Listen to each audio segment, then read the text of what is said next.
الحمد لله وحده والصلاة والسلام على من لا نبي بعده سبحانك لا علم لنا إلا ما علمتنا إنك أنت العليم الحكيم رب اشرح لي صدري ويسر لي أمري واحلل عقدة من لساني يفقه قولي۔ رمضان کے بعد ہمارے دورہ قرآن کا سلسلہ جاری ہے اور ہم اس سلسلے میں اپنے سبق کو آگے بڑھانے سے پہلے اس کے روزانہ کی طرح اس کے مقاصد پہ ایک نظر ڈال لیتے ہیں۔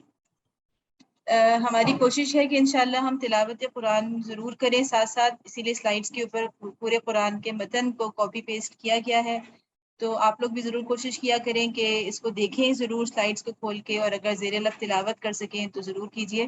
دوسرا ہمارا ٹارگٹ یہ ہے کہ ہر صورت سے بنیادی اس کے مضامین سے بنیادی واقفیت حاصل ہو جائے، اور تیسرا جو ہمارا ہدف ہے وہ یہ ہے کہ الفاظ کے اوپر غور و فکر کریں۔ آپ کوشش کیجئے کہ آپ روزانہ قرآن کی وکیبلری میں اضافہ کر سکیں، اور جو الفاظ ہائی لائٹ کیے گئے ہیں ان کا مقصد یہ ہے کہ آپ ان کو دوران درس اپنے ذہن میں بٹھانے کی کوشش کریں، تاکہ آپ کے جو ذخیرہ الفاظ ہے اس میں اضافہ ہو، اور یہ انشاءاللہ فہم قرآن میں بہت معاون ثابت ہوتا ہے۔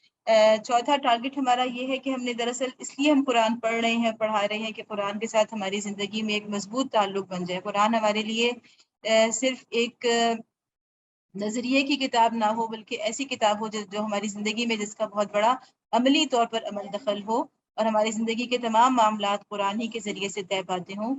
اور آخری اس کا ہمارا ٹارگٹ یہ ہے کہ ہم ضرور روز کے سبق سے کوئی نہ کوئی عمل کے لیے اصول لے کر جائیں۔ تو ہمارا اس وقت 20واں پارہ اور سورۃ النمل ہم نے کل مکمل کر لی تھی۔ آج ہم سورۃ القصص سے اپنے سبق کا آغاز کریں گے۔ سورۃ القصص اس کا زمانہ نزول بھی جیسا کہ میں نے کہا کہ پورا جو گروپ ہے اس میں جو سورہ فرقان کے بعد جو تینوں صورتیں ہیں وہ قصص الانبیاء والی صورتیں ہیں، اور ان کا زمانہ نزول ایک ہی ہے، یعنی مکہ کا دور متوسط ہے، جب ابھی آزمائشوں کا دور شروع نہیں ہوا تھا۔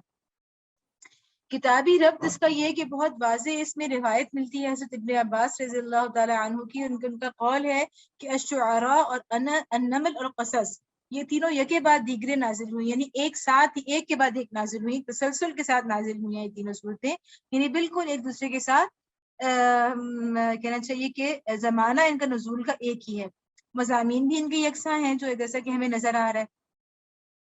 اچھا، اس کے مضامین میں جو خاص بات ہے وہ یہ کہ سورۃ یوسف ایک ایسی سورت تھی جو ہم نے پڑھی تھی کہ جس میں پوری سورہ میں صرف ایک نبی کا قصہ بیان ہوا تھا، ایک ہی پیغمبر کا تذکرہ تھا، یعنی حضرت یوسف علیہ السلام کا۔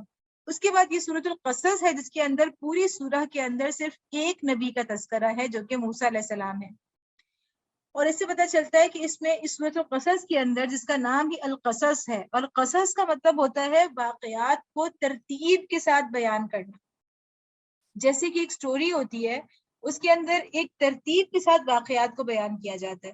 تو اس سورہ کا نام القصص اسی لیے ہے کہ اگرچہ موسیٰ علیہ السلام کا ذکر تو بہت سی صورتوں کے اندر آیا ہے، لیکن یہ وہ سورہ ہے جس میں موسیٰ علیہ السلام کی زندگی کا بالکل ترتیب کے ساتھ ذکر ہے، یعنی ان کے پیدائش سے لے کے آگے تک کا ترتیب کے ساتھ ذکر ہے۔ کیونکہ ابھی تک ہم جو صورتیں پڑھتے ہوئے آئے ہیں، پچھلی سورہ میں بھی ہم نے ابھی دیکھا کہ کہاں سے بات شروع ہوتی ہے، موسیٰ علیہ السلام کو نبوت ملنے سے شروع ہوتی ہے کہ جب وہ جا رہے ہیں اور راستے میں اللہ نے ان کو بلایا اور آگ نظر آئی، یا پھر اکثر جگہوں پر ایسے ہی ہے، لیکن یہ وہ سورہ ہے جہاں پہ موسیٰ علیہ السلام کا پورا قصہ بالکل ترتیب بار بیان ہوا ہے، ان کی پیدائش سے لے کر بعد تک، اسی لیے اس کا نام سورۃ القصص ہے۔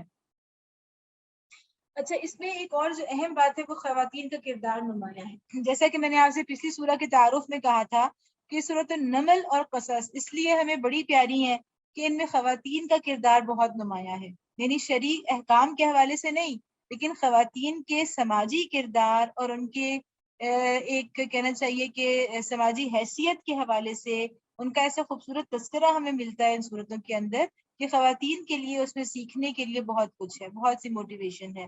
النمل میں ہمیں سربراہ خواتین کا ذکر ملا تھا، اور القصص کے اندر ہمیں عام خواتین جو کہ نبیوں کے ساتھ، رسولوں کے ساتھ کسی نہ کسی طرح سے منسوب ہیں، ان کا ہمیں تذکرہ ملتا ہے، لیکن وہ کوئی سربراہ نہیں ہے بلکہ عام خواتین ہیں۔ اچھا، متضاد کرداروں کے تذکرے سے کے ذریعے بھلائی اور برائی کا فرق نمایاں کیا گیا ہے، یعنی اس سورہ کے اندر متضاد کردار بیان کیے گئے، یعنی موسیٰ علیہ السلام کا کردار آیا ہے اور ان کے مقابلے میں قارون کا کردار آیا ہے، اور اس کا بہت اچھا کمپیریزن ہے کہ کیسے پتہ چلتا ہے کہ شروع میں موسیٰ علیہ السلام کا کردار ہے اور سورہ جہاں پہ اینڈ ہوتی ہے وہاں پہ قارون کا کردار آیا ہے. تو انسانوں کو اس طرح سے مثالوں کے ذریعے سے سمجھ میں آتا ہے کہ اچھا ایک انسان ایسا ہے اور ایک انسان ایسا ہے. تو جب انسان کی شخصیت کا خاکہ کھینچا جاتا ہے تو اس کے ذریعے سے باتوں کو سمجھنا بڑا آسان ہو جاتا ہے. مشکل باتیں بھی اگر آپ کسی انسان کو رول ماڈل بنا کر سمجھاتے ہیں، اس کے کردار کو سامنے رکھ کے سمجھاتے ہیں، تو ان کو سمجھنا بڑا آسان ہو جاتا ہے. نبی صلی اللہ علیہ وسلم کی نبوت کے حوالے سے شکوک کا ازالہ ہے. جیسے کہ ان ساری صورتوں کے اندر ہم نے دیکھا ہے کہ یہی بات کی جا رہی تھی کہ نبی صلی اللہ علیہ وسلم کی ذات پر جو بھی اعتراضات تھے، ان کی نبوت کے اعتبار سے اعتراضات تھے، ان کا تذکرہ سورۃ الفرقان سے شروع ہوا تھا. جیسا کہ میں نے استشراق کا ذکر کیا تو وہی سلسلہ اس کے اندر بھی ہے، لیکن یہ غالب موضوع نہیں ہے. اچھا، کلیدی الفاظ یعنی جس لفظ کے ذریعے سے آپ اس سورہ کو یاد رکھیں گے وہ یہ ہے کہ اس سورہ کے آغاز میں بھی اور اس کے اختتام پر بھی ایک لفظ آیا علو. علوا فی الارض ولا فسادا. علا فی الارض، علا یا علو، یہ لفظ ہم نے سورۃ النمل میں بھی ابھی پیچھے پڑھ لیا کہ سلیمان علیہ السلام نے جو خط لکھا تھا تو اسے کہا تھا کہ اللہ تعلو علیہ. تو وہی علو کا لفظ بھی اس سورہ کے اندر آغاز میں بھی آیا ہے اور اختتام پر بھی آیا ہے. اس سے آپ اس کے کلیدی لفظ کے طور پر یاد رکھ سکتے ہیں. ہم سورۃ القصص کا آغاز کر لیتے ہیں. اعوذ باللہ من الشیطان الرجیم، بسم اللہ الرحمن الرحیم. طاسیم طاسیم تلک آیات الکتاب المبین، یہ کتاب مبین کی آیات ہیں. ہم دیکھ رہے ہیں کہ ساری طاسین اور طاسین میم والی آیات صورتیں جو شروع ہو رہی ہیں وہ انہی الفاظ کے ساتھ شروع ہو رہی ہیں. نتلو علیک من نبأ موسیٰ وفرعون بالحق لقوم یؤمنون. ہم موسیٰ علیہ السلام اور فرعون کا کچھ حال ٹھیک ٹھیک تمہیں سناتے ہیں ایسے لوگوں کے فائدے کے لیے جو ایمان لائیں. تو اس سے پتہ چلتا ہے کہ اس سورہ کے اندر جیسا کہ ہم نے کہا کہ یہ وہ سورہ ہے سورۃ یوسف کے بعد، یہ وہ دوسری سورہ ہے قرآن کے اندر جس میں پوری سورہ کے اندر صرف ایک رسول کا تفصیلی ذکر ہے. اور یہ وہ سورہ ہے جس میں موسیٰ علیہ السلام کی زندگی کے یعنی ان کے پیدائش سے لے کے واقعات کو ترتیب وار بیان کیا گیا ہے. یہ صرف اسی سورہ کے اندر ہمیں یہ ملتا ہے، اسی لیے اس کا نام سورۃ القصص بھی ہے. اور اللہ تعالیٰ فرما رہے ہیں کہ یہ جو اللہ تعالیٰ پرانے تمہیں جو حالات بتاتے ہیں، گزرے ہوئے حالات، تاریخ کے جو اوراق آپ کے سامنے کھول کے رکھ دیتے ہیں اللہ تعالیٰ وحی کے ذریعے سے، تو اس کا مقصد کیا ہے؟ لقوم یؤمنون. تو اس سے ہمیں سمجھ میں آتا ہے کہ تاریخ سمیت تمام علوم کا تعلق ایمان اور نظریے کے ساتھ ہے. یعنی یہ تاریخ جو ہے وہ دراصل کیوں ہے کہ ہمارے ایمان میں اضافہ ہو. ٹھیک ہے، تو اس کا مطلب صرف یہ نہیں ہے کہ ہماری نالج میں اضافہ ہو جائے، بلکہ دراصل یہ جو پرانے ہم قصے اللہ تعالیٰ ہمیں بتا رہے ہیں کہ اللہ کی نشانیاں ہیں، تو ان سے ہماری صرف نالج یا ہماری انفارمیشن میں اضافہ نہیں ہونا چاہیے، بلکہ دراصل یہ ہمارے ایمان میں اضافے کے لیے ہیں. تو اس کا مطلب ہمیں جو سمجھ میں آتا ہے کہ اللہ تعالیٰ نے جتنے بھی علوم بھیجے ہیں، اور تاریخ خاص طور پر ایک اہم موضوع ہے قرآن کریم کا، تو تاریخ سمیت جتنے بھی علوم ہم حاصل کرتے ہیں آج کے دور میں یا جب بھی انسان جو اپنے زمانے میں جو علوم حاصل کرتا رہا ہے، تو اس کا بنیادی مقصد یہ ہونا چاہیے، یعنی آپ یہ کہہ سکتے ہیں کہ علم نافع اور علم غیر نافع کی پہچان یہ ہو سکتی ہے کہ کون سا علم آپ کے ایمان میں اضافے کا سبب بن رہا ہے. تو کوئی بھی ایسا علم جو آپ کے ایمان میں اضافے کا سبب نہ بنے تو وہ ظاہر ہے کہ علم نافع نہیں ہے.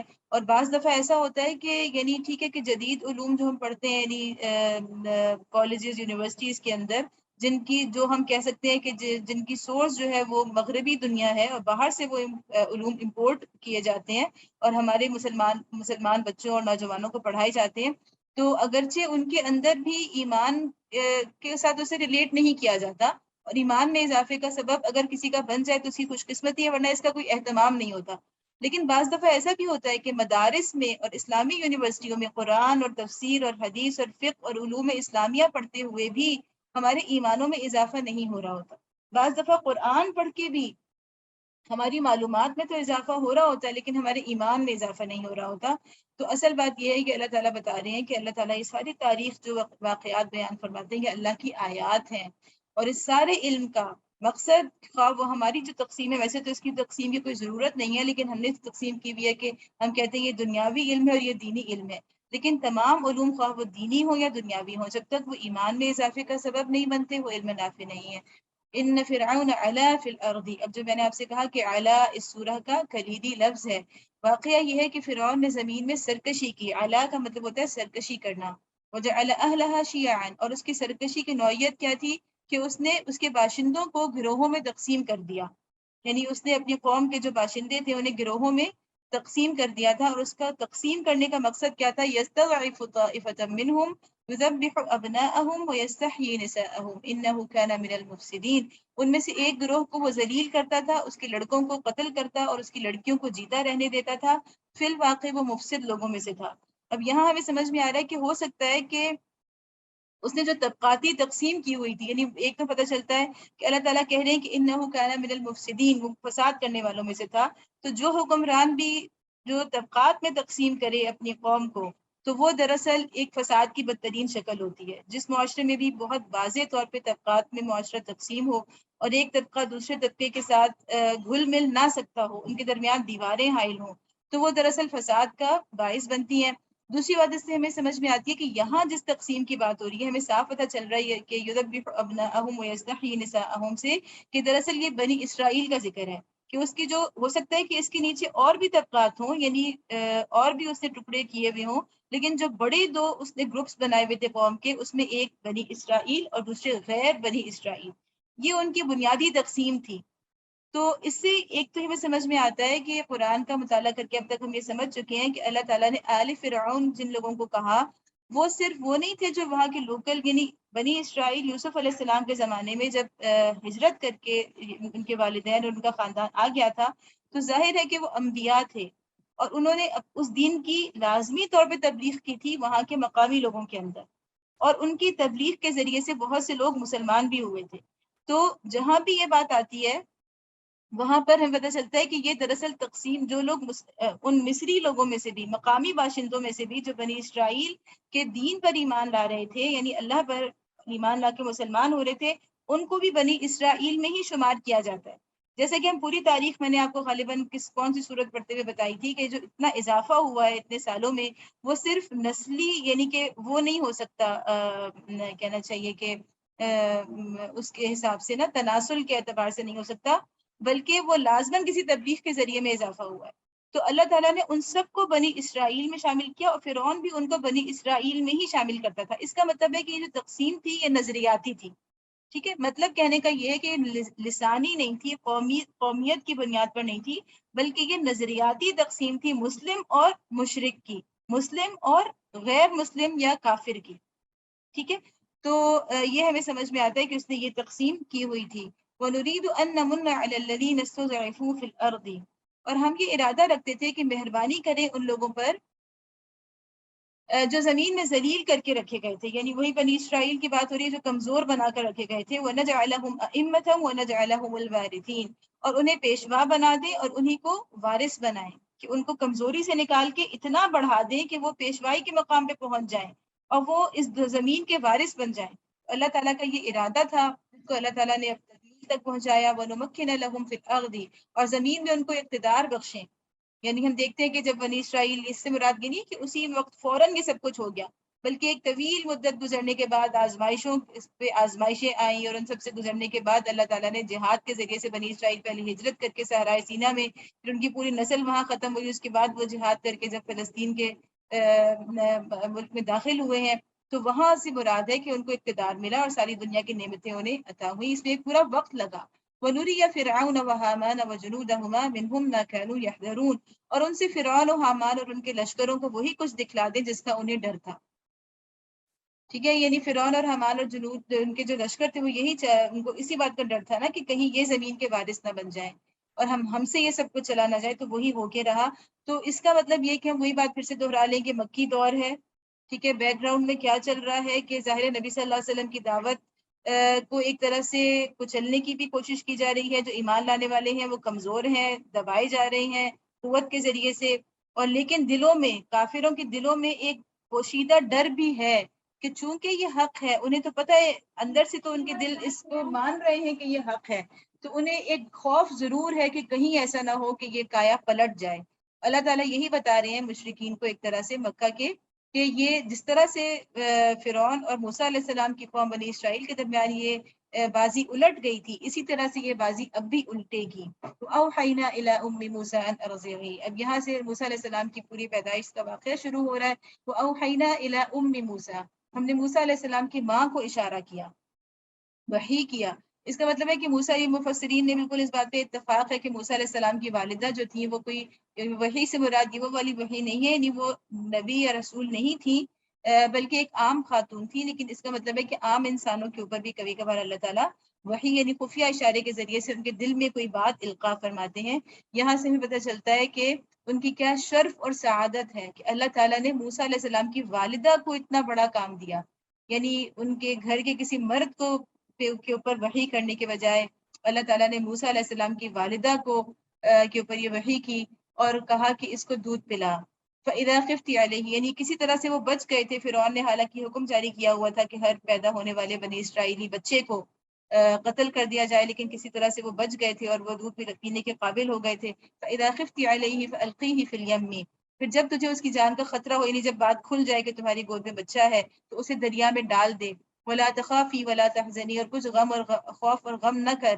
إِنَّا رَادُّوهُ إِلَيْكِ وَجَاعِلُوهُ مِنَ الْمُرْسَلِينَ، ہم اسے تیرے ہی پاس واپس لے آئیں گے اور اس کو پیغمبروں میں شامل کریں گے۔ یعنی اسی وقت اللہ تعالیٰ نے موسیٰ علیہ السلام کی والدہ کو یہ خوشخبری سنا دی تھی۔ فَالْتَقَطَهُ آلُ فِرْعَوْنَ لِيَكُونَ لَهُمْ عَدُوًّا وَحَزَنًا، آخرکار فرعون کے گھر والوں نے اسے دریا سے نکال لیا تاکہ وہ ان کا دشمن اور ان کے لیے سبب رنج بنے۔ یعنی انہیں تو پتہ نہیں تھا کہ ایسا ہو کے رہے گا، لیکن اللہ تعالیٰ بتا رہے ہیں کہ انہوں نے نکالا اور آخرکار وہ ان کے لیے رنج کا سبب بن کے رہا۔ ان فرعون وحامان وجنودہما کانوا خاطئین، واقعی فرعون اور حامان اور اس کے لشکر اپنی تدبیر میں بڑے غلط کار تھے۔ ہم دیکھ رہے ہیں کہ یہ جو ہے قصص میں بھی اور آگے جا کے سورۃ العنکبوت میں بھی، یعنی الگ الگ سے فرعون، حامان، قارون، ان کا ذکر باقاعدہ نام لے کر کیا گیا ہے، تو ان کی بھی ایک اہمیت ہے خاص، وہ ہم انشاءاللہ آگے دیکھیں گے۔ تو یہاں اللہ تعالیٰ بتا رہے ہیں کہ آخرکار فرعون کے گھر والوں نے اسے دریا سے نکال لیا۔ وَقَالَتِ امْرَأَتُ فِرْعَوْنَ قُرَّةُ عَيْنٍ لِّي وَلَكَ، فرعون کی بیوی نے اسے کہا یہ میرے اور تیرے لیے آنکھوں کی ٹھنڈک ہے، اسے قتل نہ کر۔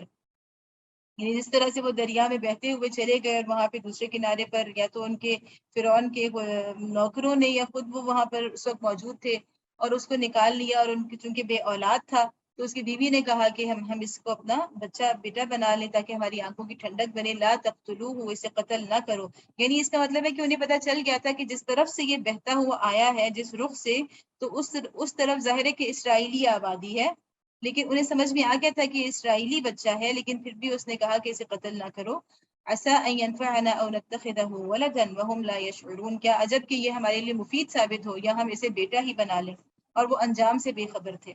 اللہ تعالیٰ بار بار یہی بتا رہے ہیں کہ وہم لا یشعرون، وہ جو کچھ کر رہے تھے انہیں پتہ نہیں تھا کہ مستقبل میں کیا نتائج نکلنے والے ہیں۔ تو بار بار ایسے الفاظ جو ہیں وہ مشرکین کے لیے اور کفار کے لیے اور ظلم کرنے والوں کے لیے ایک تنبیہ ہوا کرتے ہیں کہ آپ اس وقت جو کر رہے ہیں آپ کو نہیں پتا کہ آپ کے ان اعمال اور آپ کے ان فیصلوں کے نتائج کیا ہوں گے۔ آپ یہ سمجھ رہے ہیں کہ آپ بہت بہترین چال چل رہے ہیں اور کہنا چاہیے کہ حق کو مٹانے کے لیے آپ نے پورا بندوبست کر لیا۔ آپ نے کہا کہ اسرائیلی لڑکوں کو پیدا ہوتے ہی قتل کر دیا جائے تاکہ کسی وقت بھی ہمارے خلاف بغاوت پہ نہ اٹھائیں، لیکن آپ کو نہیں پتا کہ آپ کے کس عمل کا کیا نتیجہ مستقبل میں نکلنے والا ہے۔ تو یہ ایک تنبیہ ہے مشرکین مکہ کے لیے۔ وَأَصْبَحَ فُؤَادُ أُمِّ مُوسَىٰ فَارِغًا، ادھر موسیٰ علیہ السلام کی ماں کا دل اڑا جا رہا تھا، یعنی غم ان کے دل میں گھر کر چکا تھا۔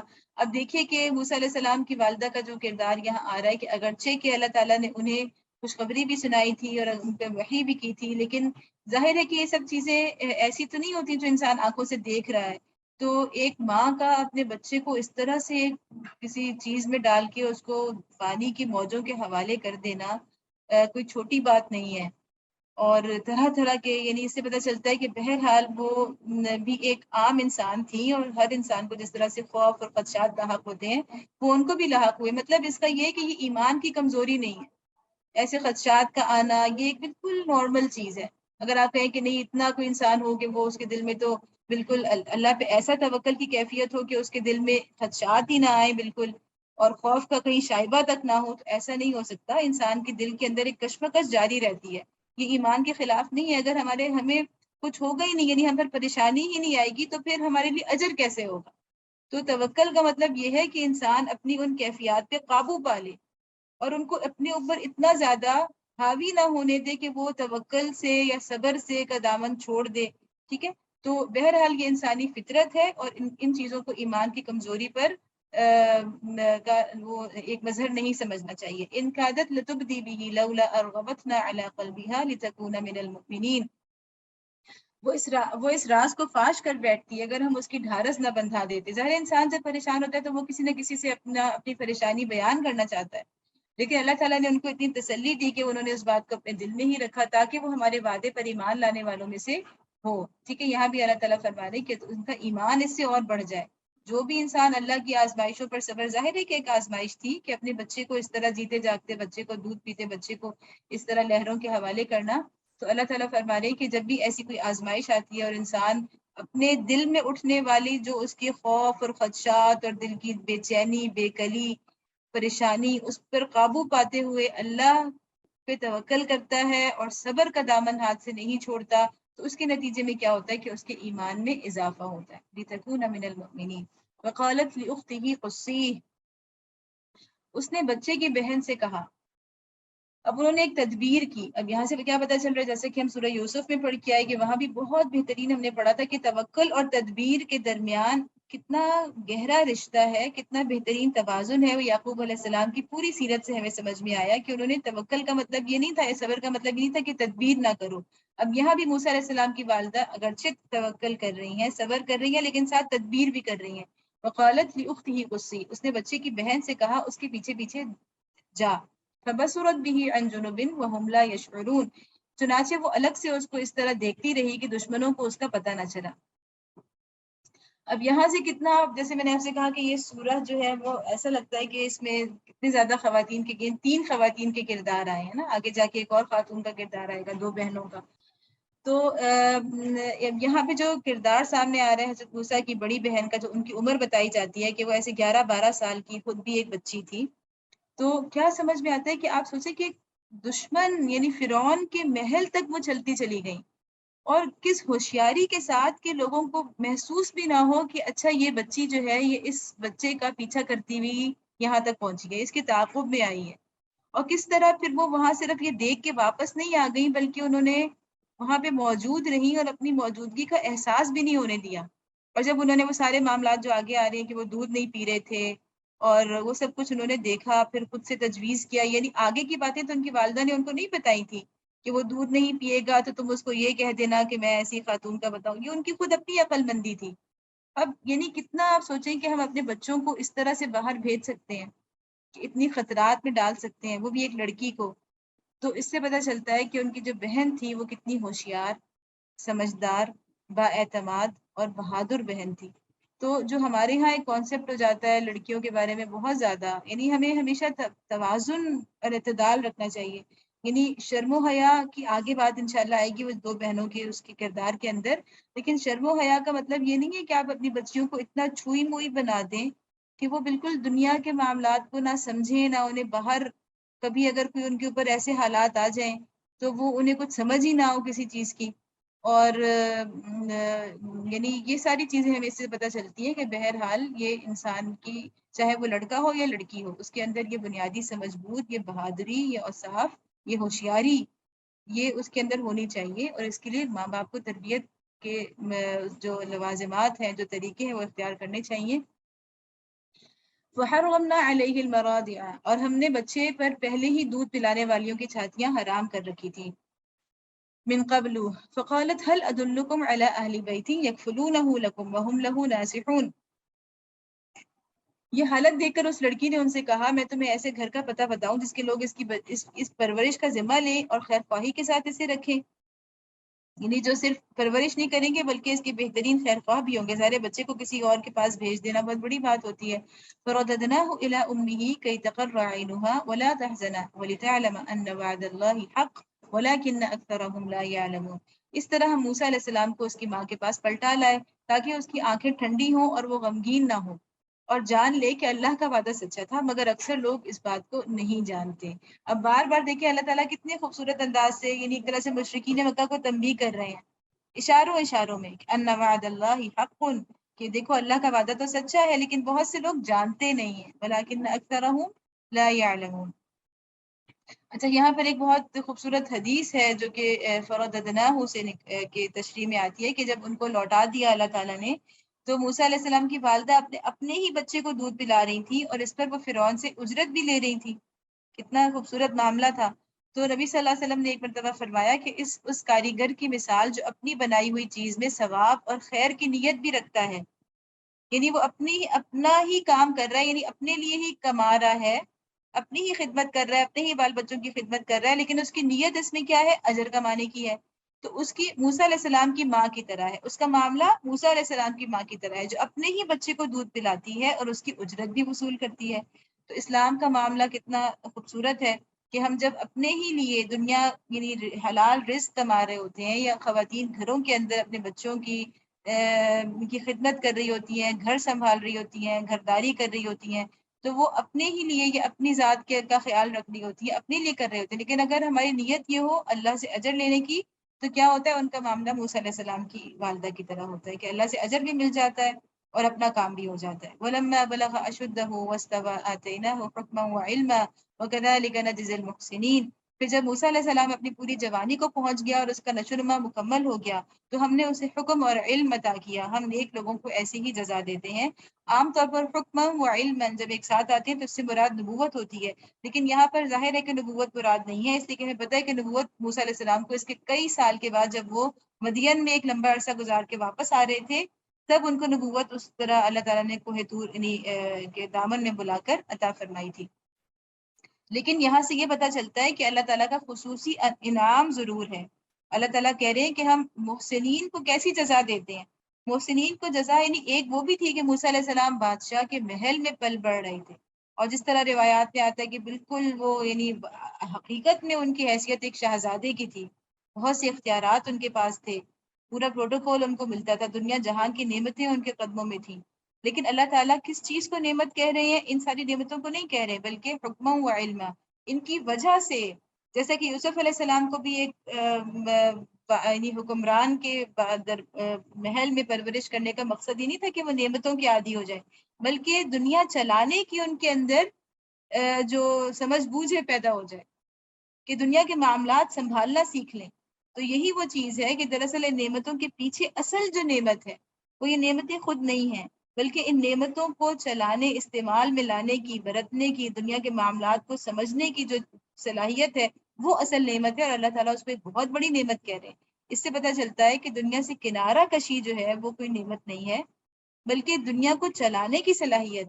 اور وہ علم اور حکمت دونوں چیزیں چاہیے نا، علم بھی چاہیے اور اس کے لیے حکمت بھی چاہیے معاملات دنیا کو چلانے کے لیے. تو یہ اللہ کی بہت بڑی نعمت ہے. جیسے بعض دفعہ ہمیں یہ لگتا ہے نا کہ جو بندہ بالکل الگ تھلگ ہو کے بیٹھا ہوا ہے اور بس اپنے نوافل اور اپنی عبادات میں لگا ہوا ہے، دنیا کے معاملات اس نے گھر کے دوسرے لوگوں کے حوالے کیے ہوئے ہیں، تو شاید وہ بہت نیک آدمی ہے. لیکن اللہ تعالیٰ کس چیز کو کہہ رہے ہیں؟ اللہ تعالیٰ کہہ رہے ہیں کہ حکمہ و علمہ یہ اللہ کی وَكَذَلِكَ نَجْزِي الْمُحْسِنِينَ، یہ اللہ کی بہت بڑی جزا ہے. وَدَخَلَ الْمَدِينَةَ عَلَى حِينِ غَفْلَةٍ مِّنْ أَهْلِهَا، ایک روز وہ شہر میں ایسے وقت میں داخل ہوا جبکہ اہل شہر غفلت میں تھے. اچھا، موسیٰ علیہ السلام کو یہ سب کچھ پتا تھا کہ وہ بنی اسرائیل میں سے ہیں، اور اسی وجہ سے آپ کو یعنی ان کو بنی اسرائیل سے ظاہر ہے کہ ایک فطری محبت اور ان کے لیے ہمدردی ان کے دلوں میں تھی. اور کئی ایسے اقدامات انہوں نے فرعون سے سفارش کر کے ایسے کرا لیے تھے، جیسے آتا ہے کہ انہوں نے ایک دن کی چھٹی ان کے لیے زبردست قسم کا بیگار ان سے لیتا تھا، یعنی بلا اجرت ان سے محنت مزدوری لیتا تھا. تو وہ ایک دن کی چھٹی جیسے آتا ہے بعض روایات میں کہ ان کی وجہ سے، مطلب ان کو یہ ساری باتیں پتہ تھیں، اور اسی لیے ان کی ایک فطری ہمدردی، اور اب وہ اس عمر میں آ گئے تھے کہ ان کو یہ ساری چیزیں ایک طرح سے محسوس ہو رہی تھیں کہ مطلب میں جہاں پر ہوں تو یہ شاید میری فطری جگہ نہیں ہے. ایک روز وہ شہر میں ایسے وقت میں داخل ہوا جبکہ اہل شہر غفلت میں تھے. فوجد فیہا رجلین یقتتلان، شہر میں داخل ہوا، یعنی محل جو تھا وہ عام طور پہ جیسے ہوتا ہے بادشاہوں کے محلات کے وزرا شہر سے باہر ہوتے ہیں، تو اس نے دیکھا کہ دو آدمی لڑ رہے ہیں. هذا من شیعته وهذا من عدوه، ایک اس کی اپنی قوم کا تھا یعنی اسرائیلی تھا، اور دوسرا اس کی دشمن قوم سے تعلق رکھتا تھا یعنی قبطی تھا.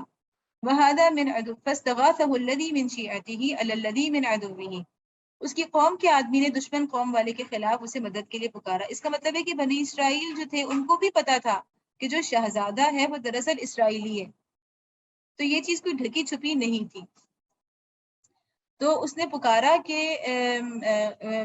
قوم والے کے خلاف اسے مدد کے لیے پکارا. موسیٰ علیہ السلام نے فَوَكَزَهُ مُوسَى فَقَضَى عَلَيْهِ، موسیٰ علیہ السلام نے اس کو ایک گھوسا مارا اور اس کا کام تمام کر دیا. قَالَ هَذَا مِنْ عَمَلِ الشَّيْطَانِ إِنَّهُ عَدُوٌّ مُضِلٌّ مُبِينٌ. یہ حرکت سرزد ہوتے ہی موسیٰ علیہ السلام نے کہا یہ شیطان کی کار فرمائی ہے، وہ سخت دشمن اور کھلا گمراہ کن ہے. یعنی موسیٰ علیہ السلام کی نیت یہ نہیں تھی اور انہوں نے کہا کہ یہ کیسے ہو گیا، میں نے اس کو اس نیت سے نہیں مارا تھا کہ وہ مر جائے. لیکن بہرحال یہ سب نہ ہوتا تو شاید موسیٰ علیہ السلام اپنی اس موجودہ حالت سے جس سے نکلنے کا وقت اب آ چکا تھا، وہاں اللہ تعالیٰ نے جوانی تک انہیں جس مقصد کے لیے فرعون کے محل میں رکھا تھا وہ مقصد اب پورا ہو چکا تھا. یعنی وہ علم اور حکمت انہیں مل چکی تھی جو کہ فرعون کے دربار میں رہ کے ان کو حاصل ہونی تھی. یعنی دنیا کا علم، دنیا کے معاملات، وہ والا علم اور حکمت انہیں مل چکی تھی اور اب وہ مقصد پورا ہو چکا تھا. تو اب دراصل کوئی ایسا بہانہ چاہیے تھا کہ اب اپنی موجودہ حالت سے وہ باہر نکل آئے، اور اس کے لیے یہ واقعہ ایک بہانہ بن گیا. قال رب انی ظلمت نفسی فاغفر لی فغفر له انه هو الغفور الرحیم. پھر وہ کہنے لگا اے میرے رب میں نے اپنے نفس پر بڑا ظلم کر ڈالا، میری مغفرت فرما دینی. فوراً ان کو اپنی غلطی کا احساس ہو گیا. انه هو الغفور الرحیم، چنانچہ اللہ نے اس کی مغفرت فرما دی، وہ غفور الرحیم ہے.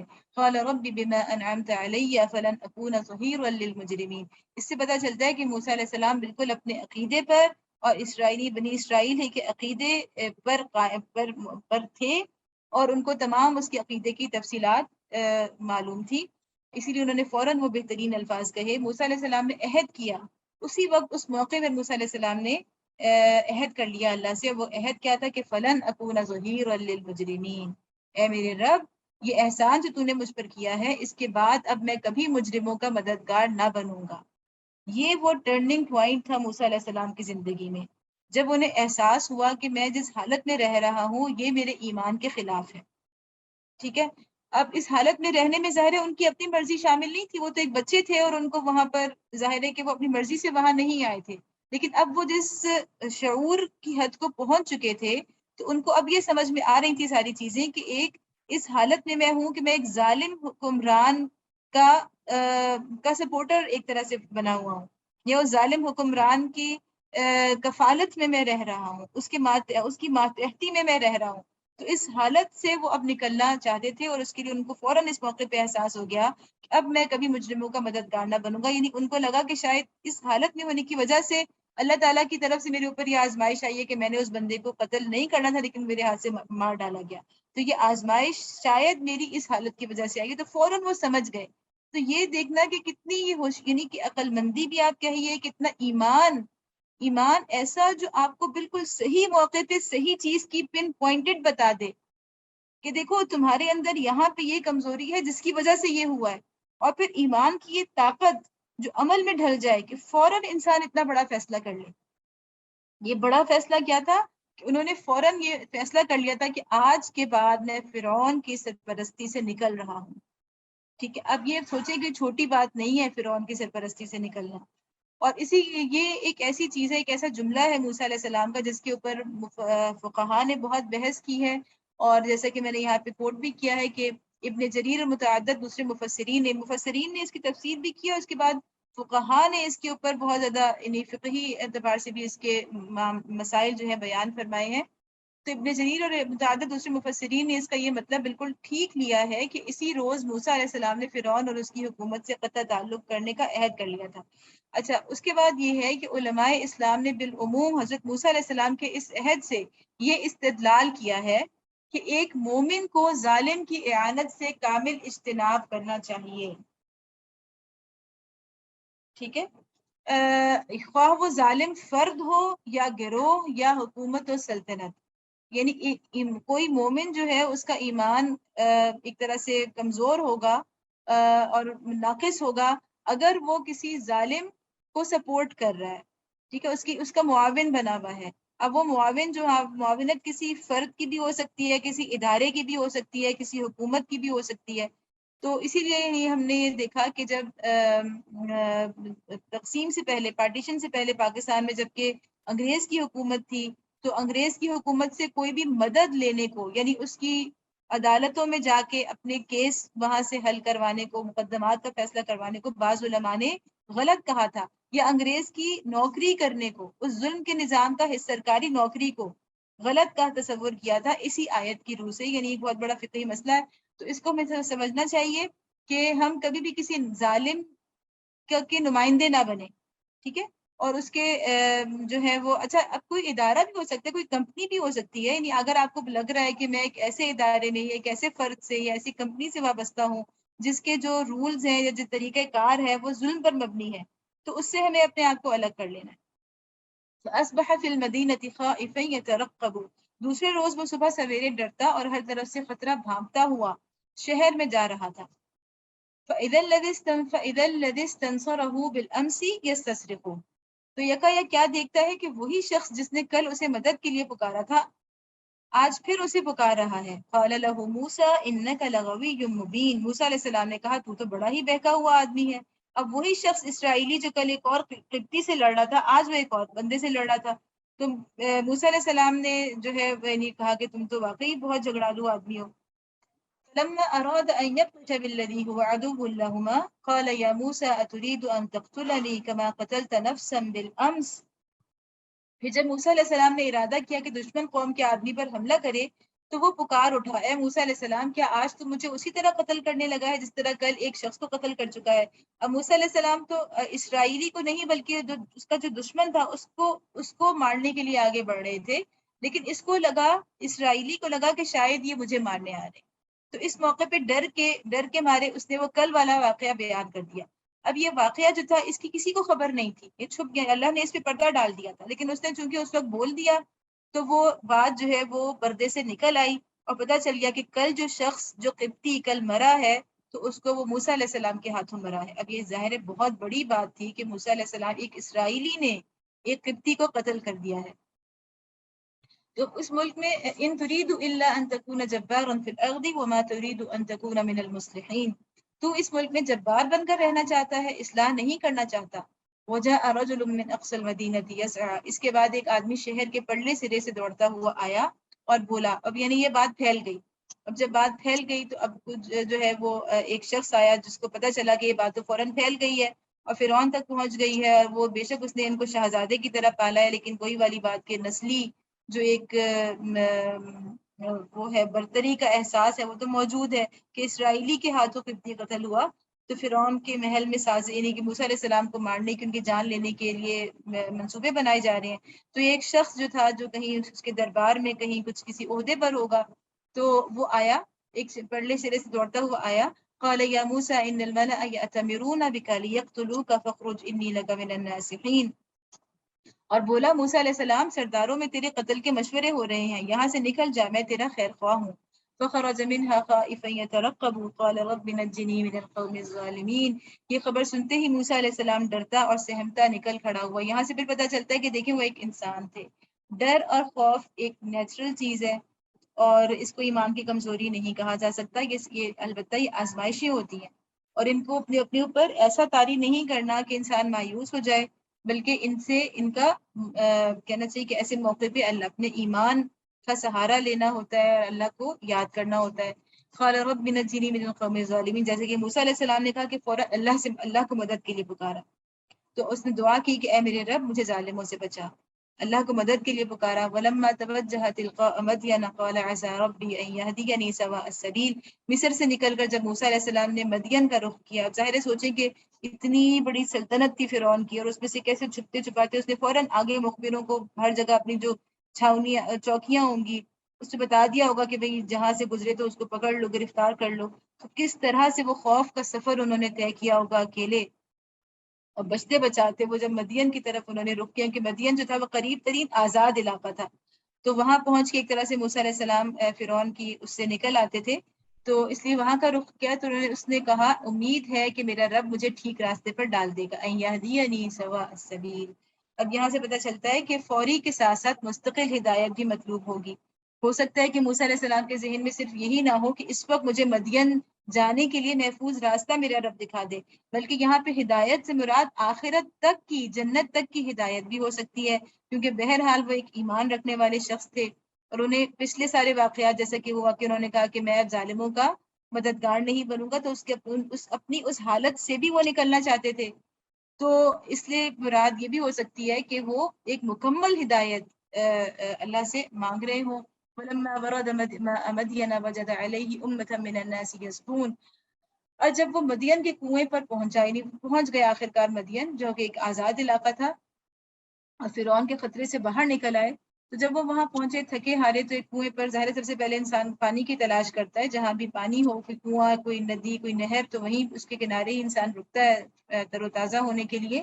تو کنویں پر پہنچا تو اس نے دیکھا کہ بہت سے لوگ اپنے جانوروں کو پانی پلا رہے ہیں۔ وَوَجَدَ مِن دُونِهِمُ امْرَأَتَيْنِ تَذُودَانِ، اور ان سے الگ ایک طرف دو عورتیں اپنے جانوروں کو روک رہی ہیں۔ قال ما خطبكما، موسیٰ علیہ السلام نے ان عورتوں سے پوچھا تمہیں کیا پریشانی ہے؟ قالتا لا نسقی حتى يصدر الرعاء وابونا شیخ کبیر، انہوں نے کہا ہم اپنے جانوروں کو پانی نہیں پلا سکتی جب تک کہ یہ چرواہے اپنے جانور نکال کر نہ لے جائیں، اور ہمارے والد ایک بہت بوڑھے آدمی ہیں۔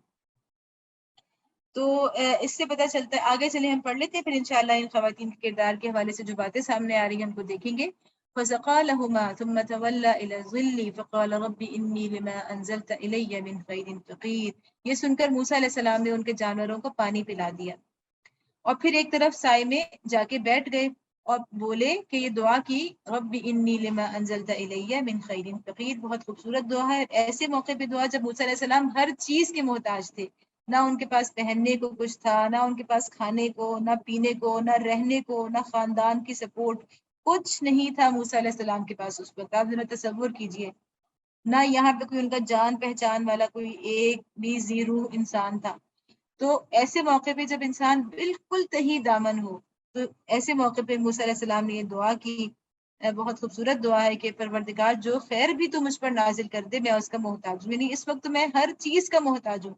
فجاءته احداهما، کچھ دیر نہ گزری تھی کہ ان دونوں عورتوں میں سے ایک تمشی علی استحیاء، شرم و حیا سے چلتی ہوئی اس کے پاس آئی، اور قالت ان ابی یدعوک لیجزیک اجر ما سقیت لنا، اور کہنے لگی میرے والد آپ کو بلا رہے ہیں تاکہ آپ نے ہمارے جانوروں کو جو پانی جو پلایا ہے اس کا اجر آپ کو دیں۔ فلما جاءه وقص عليه القصص قال لا تخف، موسیٰ علیہ السلام نے موسیٰ علیہ السلام جب اس کے پاس پہنچا اور اپنا سارا قصہ اسے سنایا تو اس نے کہا کچھ خوف نہ کرو، نجوت من القوم الظالمین، اب تم ظالموں سے بچ نکلے ہو۔ اچھا، اب یہاں سے پتہ چلتا ہے کہ یہ مدین، ہم مدین کا پڑھ چکے ہیں نا کہ شعیب علیہ السلام اس قوم میں آئے تھے، رسول بنا کر بھیجے گئے تھے، اور یہ مدین کون تھا؟ جیسے ہم نے پڑھا تھا کہ حضرت ابراہیم علیہ السلام کے بیٹے مدیان کی نسل تھی، ٹھیک ہے، یہ جو قبیلہ تھا اور جس کا یہ مدین نام ہے علاقے کا۔ تو اس سے پتہ چلتا ہے کہ ظاہر ہے کہ یہ لوگ ابراہیم علیہ السلام کے دین پر تھے، ان میں اگرچہ بہت سی خرابیاں آ گئی جیسے کہ ہم نے دیکھا کہ شعیب علیہ السلام کے دور میں، لیکن عمومی طور پر یہ لوگ توحیدی ان کا دین تھا اور ابراہیم علیہ السلام ہی کے دین پر تھے۔ جیسا کہ ہمیشہ ہوتا ہے کہ زیادہ تر لوگ انبیاء کی تعلیمات سے ہٹ جاتے ہیں اور اس سے یعنی کہ گناہوں میں پڑ جاتے ہیں، لیکن مکمل طور پہ انبیاء کی تعلیمات ختم نہیں ہوتی، اور کچھ لوگ ان کی صحیح تعلیمات کے اوپر ہمیشہ قائم رہتے ہیں۔ تو یہ جو شخص تھا جس کا یہاں پر ذکر آیا ہے، اور ایک غلط فہمی ہے ہماری بعض جگہوں پر، یہ ایسی روایات ہیں کہ یہ جو ان لڑکیوں خواتین کا جو والد ہیں وہ شعیب علیہ السلام تھے، حالانکہ ایسی کوئی چیز نہیں ہے، یہ کوئی اور شخص تھا۔ لیکن اس سے پتہ چلتا ہے کہ یہ جو بھی شخص تھا یہ ابراہیم علیہ السلام کے اس توحیدی دین پر، اس کی صحیح تعلیمات کے اوپر قائم تھا۔ اور یہ کچھ ایسی روایات بھی ہیں کہ یعنی اس نے جا کے چونکہ ابراہیم علیہ السلام بھی اسرائیل سے تھے، ٹھیک ہے، یعنی وہ بنی اسرائیل سے تھے، ابراہیم علیہ السلام کی اولاد سے تھے موسیٰ علیہ السلام، اور یہ بھی ابراہیم علیہ السلام کی اولاد سے تھے۔ اس کا مطلب ہے کہ بنی اسرائیل میں اور ان میں ایک خاندانی طور پر اور ایک نظریاتی اور ایک کہنا چاہیے کہ ایک فطری طور پر ایک ہم آہنگی اور ایک تعلق کی کچھ نہ کچھ بنیاد، بلکہ اچھی خاصی بنیاد موجود تھی۔ تو اس شخص نے جا کے پہلے فرعون کو ایک زمانے میں تنبیہات بھی کی تھی کہ تم اسرائیلیوں کے اوپر یہ ظلم نہ کرو، اور بعد میں اس کو وہاں سے نکال دیا گیا تھا۔ لیکن بہرحال کہنے کا مقصد یہ ہے کہ یہ دین ابراہیمی کے اوپر قائم تھے یہ شخص۔ تو آگے ہم دیکھتے ہیں کہ قالت احداہما یا ابت استاجرہ، ان دونوں عورتوں میں سے ایک نے اپنے باپ سے کہا ابا جان اس شخص کو نوکر رکھ لیجئے، ان خیر من استاجرت القوی الامین، بہترین آدمی جسے آپ ملازم رکھیں وہی ہو سکتا ہے جو مضبوط اور امانت دار ہو، قوی بھی ہو اور امین بھی ہو۔ اچھا، یہاں سے اب ہمیں کچھ نکات جو سامنے آتی ہیں وہ یہ ہے کہ خواتین کا نہایت معتدل کردار، جیسے کہ میں نے آپ سے کہا کہ دونوں صورتیں بہت دل کو لگتی ہیں، خاص طور پہ ہم خواتین کے لیے، کہ جس میں خواتین کا اتنا اچھا سماجی کردار اللہ تعالیٰ نے قرآن نے یہاں بیان کیا۔ تو جیسے یہاں پہ بہت ہی معتدل کردار سامنے آتا ہے. کچھ الفاظ مثلا تدودان، امرأتین تدودان، یعنی وہ روکے ہوئے تھی اپنے جانوروں کو. پھر یہ کیا حتی یصدر الرعاء، وہ اس وقت تک روکے ہوئی تھی جب تک کہ سارے چرواہے وہاں سے چلے. تیسری بات یہ کہ تمشی علی استحیاء، وہ آئی تو ضرور کام تھا اس لیے وہ آئی موسیٰ علیہ السلام کے پاس، لیکن وہ حیا کے ساتھ چلتی ہوئی آئی. اس کے چال میں ایک حیا تھی، اس کے انداز میں ایک حیا تھی. تو اس سے پتہ چل تین الفاظ سے، ان تین فریزز، ان تین فقروں سے حیا کے مختلف پہلو سامنے آ رہے ہیں کہ اس وقت تک رہنا جب تک لوگ نہ چلے جائیں، اپنے جانوروں کو روکے رکھنا، بھیڑ میں نہ گھسنا. پھر یہ کہ اپنے ان کے چال اور ان کے انداز میں ایک حیا کا نمایاں ہونا، یہ سب چیزیں. دوسری طرف ہمیں پتہ چلتا ہے کہ ان کا سماجی کردار، یہ تو حیا کا پہلو تھا. دوسرا ان کا جو سماجی کردار سامنے آ رہا ہے وہ کیا آ رہا ہے؟ ان ابی یدعوکا، کہ وہ آ کے اس نے کہا کہ میرے والد آپ کو بلا رہے ہیں. تو ظاہر ہے کہ ان کے والد نے ان کو بھیجا کہ تم اس شخص کو بلا کر لاؤ. ٹھیک ہے، تو یہ معاملات کو طے کرنے کے میں ان کا ایک اہم کردار سامنے آ رہا ہے. پھر یہ کہ یہ ابت استاجرہ، اپنے والد کو وہی مشورہ دے رہی ہیں کہ آپ اس کو اجرت. تو اس سے پتہ چلتا ہے کہ حیا بھی ہے، لیکن ایک صاحب رائے، ایک خاتون ہوتے ہوئے ان کا معاملات میں ایک رائے رکھ رہی ہیں اور اپنی رائے کو اپنے والد کے سامنے رکھ بھی سکتی ہیں. ان کی رائے بڑی معتبر بھی ہے، اس کا بڑا وزن بھی ہے، اس کو وزن دیا جا رہا ہے، اس کو اہمیت دی جا رہی ہے. اور پھر دوسرا یہ کہ وہ باہر کے معاملات بھی چلا رہی ہیں.